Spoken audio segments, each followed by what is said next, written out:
All right, let's get some more insight on this story. We're joined now by international law expert Professor Hennie Strydom from the University of Johannesburg to share his views about this phenomenon. A very good evening to you, Professor.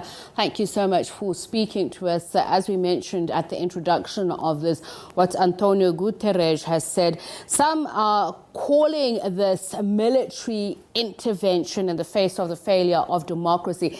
Is this a bit euphemistic? Are we being reductionist when we say it's military intervention? Should we not be calling a coup by its name?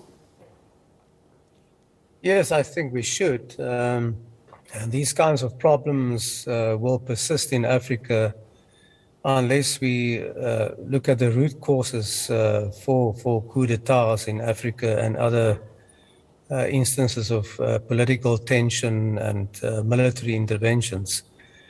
And I think Burkina Faso is just one of the latest examples of this. We're dealing here with countries with a history of political tension, of dissatisfaction, weak government institutions, poor service delivery, and many of them are situated in regions of the world and in regions of Africa, sorry for that, where we have unrest, where we have terrorist activities, organized crime, sort of weak border controls, and all kinds of activities that destabilize these countries. And I think Burkina Faso, unfortunately, is one of those countries, apart from its internal and domestic problems, also have the surrounding area problems to cope with. And so I think this is just one of the outcomes of a situation that cannot be tolerated. And I think institutions like the African Union and others, even at the sub-regional level like ECOWAS, should look at this in a hard way and think about the consequences for the regions in which these countries are situated. We've seen, and you mentioned it or hinted at it, some of these coups taking place amidst civilian dissatisfaction or protests over how the administration has been handling issues that they've had problems with, corruption, nepotism. I mean, if we look at what happened in Mali, it's just happened in Burkina Faso. Just talk to us about how should we be viewing this? Because, as I mentioned, some are saying the military are intervening. But in the case of Burkina Faso, for instance, and in the Sudan, the administrations had only been in power for 2 years. Is there a timeline for us to test whether or not democracy is working? Well, in the case of Burkina Faso, the problems have been with us since 2015. And in many countries, these problems are simmering for some time without any effective action being taken. And there's an old saying that if you do not fix the problems yourselves, someone else will fix it for you. Either it's the military of your own country or insurrectional movement or a neighboring country that becomes fed up with the situation and then decides to take the law into its own hands, so to speak. And I think that this is one of those cases.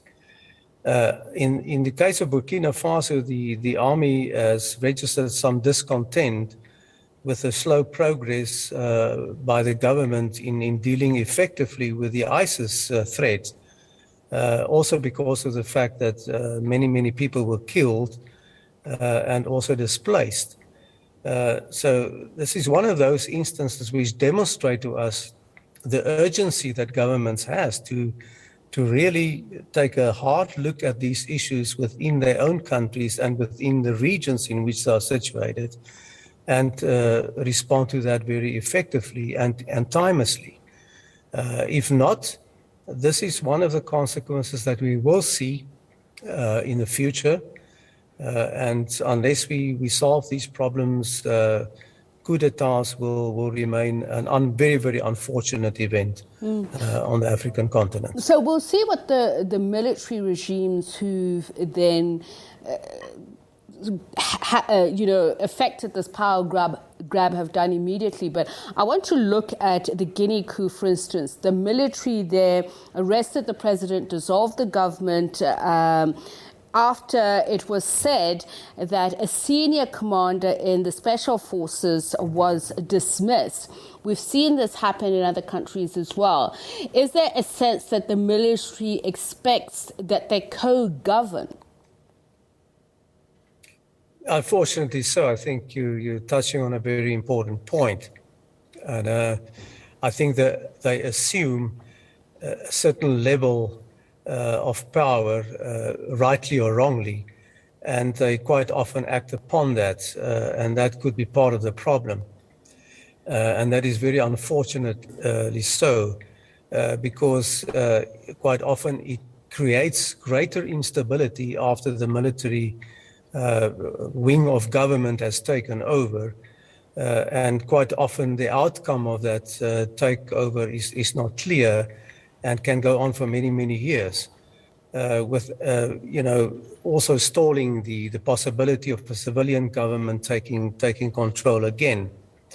So in many cases, it doesn't solve the problem. It is an intervention that is undertaken by the military or whoever, and quite often the uncertainties are prolonged, the tension is prolonged, and ultimately we have also seen in the past great suffering amongst the civilian population, destruction of property, and a sort of slow return to law and order. As we've seen in Mali as well, we've seen that in Guinea, where there is a promise of a transition government, but then there is a delay of implementing some sort of electoral process that can lead back to civilian rule, as you said. But it's also quite intriguing. I mean, if you look at the Guinean coup, we had Colonel Doumbouya who is saying that we will no longer entrust politics to one man, we will entrust it to the people. This is obviously an ideal. The military placing themselves as the arbiters of making sure that this happens. The action in itself nullifies that. But is it because that we've moved away from the ethos of what democracy is? And is it possible for this to happen, that we will no longer see a government led by an individual, so to speak? Yes, you're right about the position that is taken by the military. And I think it's part of a governance problem, first of all. And secondly, also a problem of constitutionality, that there is improper control over the military, and that the whole sort of architecture of the state in which we have in many of these countries do not cater properly for the mechanisms to deal with those issues, so that the military has its place. It has to defend the country from intel and most probably also from external threats and so on. But unfortunately, the mechanisms for maintaining that position are weak, and quite often properly not well regulated, either in terms of the constitution or the laws of that country. And when situations of this kind do arise, the military is taking advantage of that. So I think it's very much a sort of political issue, but I think it's also a constitutional issue in many of these countries. And let's talk about that. Some have accused the military of adorning some sort of savior complex in these situations, particularly where we see presidents or heads of state tinkering with the constitution, tinkering with term limits, tinkering with electoral processes. Are they themselves delegitimizing themselves as leaders, and the rest of their cohorts doing the same by speaking up when it's too late? Yes, you touch upon a very important issue. By tinkering with the Constitution, I think you create greater uncertainty. And sometimes, you sort of create a situation where even the general electorate is getting worried. And like in the case of Burkina Faso, for instance, it's a clear example. Once the military intervenes in that situation, it quite often has the support of the population, rightly or wrongly. I mean, that sort of demonstrates to us the legitimacy crisis that the government has ended up in. I mean, that is a situation we see across the board in many of these countries where this situation arises and the military intervenes. But once again, quite often it is not a solution. It might be a temporary solution, but definitely not a long-term solution. The criticism has also been laid at the door of the African Union regional blocs like ECOWAS. As we've seen how they made an attempt in Mali to institute sanctions, closing its borders to the country. But observers have said it means nothing because it has no teeth. It certainly doesn't scare away the military rulers who've taken over power, particularly because there are international actors who are willing to do business with these military governments. Yes, that's part of the problem. But I want to point out another problem, which I think is of great importance in this whole debate, and that is the absence of an effective early warning system in Africa. I mean, in none of these instances, there was proper early warning of what is going to happen, and which would have or could have enabled the African Union or even a sub-regional institution like ECOWAS or anybody else to act upon that information and to try and solve the problem before it gets to that point. And this is an ongoing problem in many of the conflicts in Africa, is that the early warning system is either not functioning properly because of a lack of resources and many other reasons, or that even if it is functioning in certain instances, there is no action taken timelessly on the basis of that information to try and prevent a conflict from reaching that point where we have seen sort of coup d'etats developing or insurrectional movements taking over parts of a country, whatever the case might be. And this has been also one of the long-standing problems that the African Union has failed up until now to effectively deal with. Without being alarmist, I'd like us to put South Africa under the spotlight because some have said it's a fine line between a mutinous military and a coup.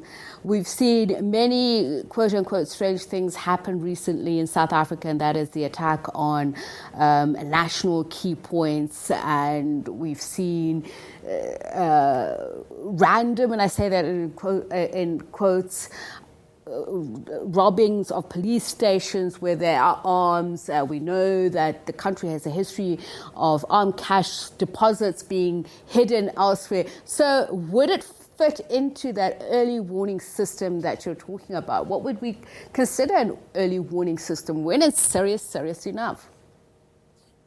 You're perfectly correct.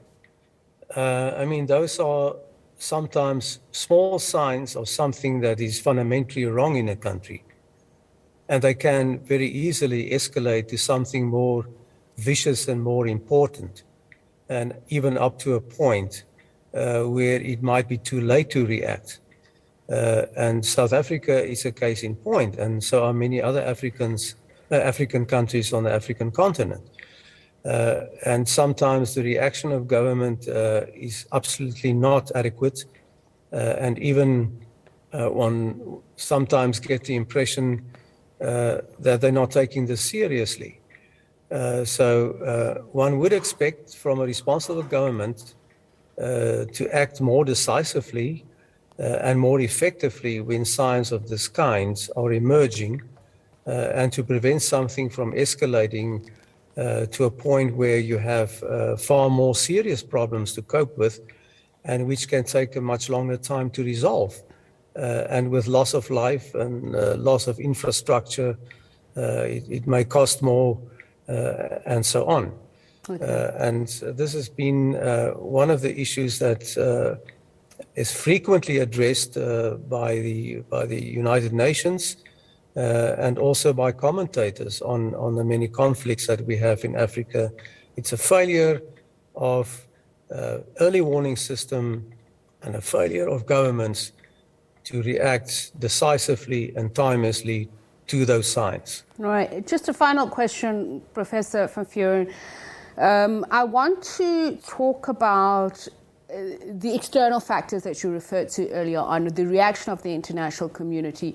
Some have decried the lack of sincerity in terms of being really concerned about this phenomenon in Africa when former President Robert Mugabe was ousted from power, for instance. You had the US, you had Europe not being too disappointed that he's been ousted from power, even though it was done by the barrel of the gun, the military being at the helm of that. But we've also seen that there are countries who have their own personal interests in Africa, even amidst these coups. We've seen Russia, China, the policies that they have had towards African governments who have been involved in these putsches. They've been supportive to some extent, but one does not even exclude France from that conversation, because France has itself continually deployed people in the Sahel, troops in the Sahel region where there have been these troops. So what of the behavior of the international community, its lack of unity in strongly condemning these acts and not supporting the mutineers? Yes, it's part of the problem. It's not part of the solution. And you're quite right. Some of the countries individually react to these situations and they exploit the situation in their own interest. And we've seen that in many of the current conflicts we have in Africa, Central African Republic, the DRC, Mali, all over the place. So unfortunately, that is a phenomenon of our world. And it does not contribute to solving the issues that we have. And one would like to see that phenomenon to be dealt with effectively. I do not know where and at what time and by whom, but it certainly contributes to the uncertainty and to the tension, to the violence, and to the difficulties in solving problems of this kind, where individual countries act purely out of their own interest and not out of the interest of the region or the country which is involved or the sort of victim of these issues. Thank you so much for your time and your insights, Professor Hennie Strydom. Much, much appreciated. He's an international law expert at the University of Johannesburg.